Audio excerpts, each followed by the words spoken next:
जीवात्मा जिन संबंधियों के मोह में फंसकर जीव ने परमेश्वर को भुला दिया, वे सब पल भर में साथ छोड़ गए।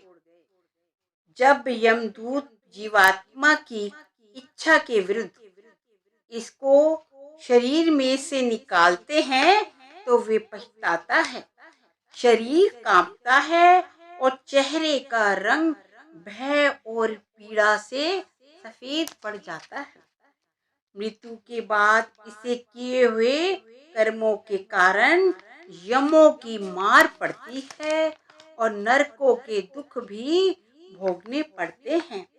ये जीवन तो कर्म रूपी खेत है, कर्म रूपी खेत है, जहाँ जो बीजो वही काटो का अटल नियम कार्यशील है। गुरु साहिबान की वाणी की ये विशेषता है कि आप सिर्फ जीवात्मा के सामने खड़े संकट ही बयान नहीं करते, बल्कि संकटों का समाधान भी समझाते हैं। गुरु साहब का उपदेश देते हैं। आप कहते हैं कि जीवन को सफल बनाना और अंत समय के दुखों से बचना चाहते हो तो परमेश्वर की शरण में आ जाओ।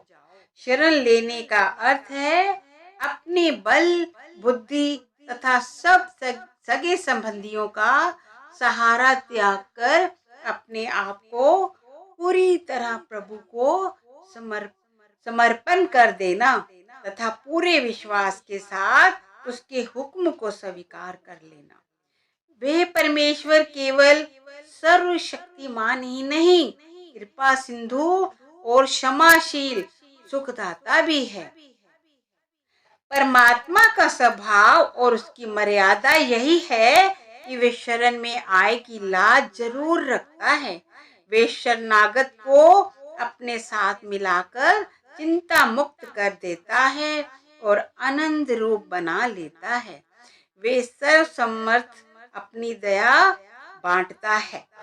जिस शिष्य को पूरा गुरु अपनी शरण में ले लेता है, वे जीवन काल में नाम की कमाई द्वारा सारे कर्म नष्ट ना भी कर सका हो तो भी धर्मराज उससे नरकों में नहीं भेज सकता, क्योंकि पूरा गुरु उसके कर्मों के भुगतान का जिम्मेदार होता है।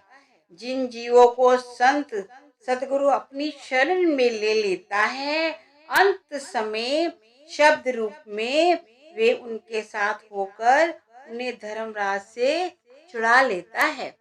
गुरु साहब कहते हैं, कोई व्यक्ति अपने आप सागर से पार नहीं जा सकता। सागर से पार जाने के लिए जहाज की आवश्यकता होती है। इसी प्रकार संसार रूपी सागर से पार जाने के लिए जीवात्मा को परमात्मा के चरणों के जहाज की आवश्यकता है। जीवात्मा परमात्मा के चरण कमलों का सहारा कैसे ले? गुरु साहब कहते हैं, उपदेश देते हैं, परमात्मा के चरण कमलों की शरण का अर्थ गुरु शरण और गुरु का प्रेम है।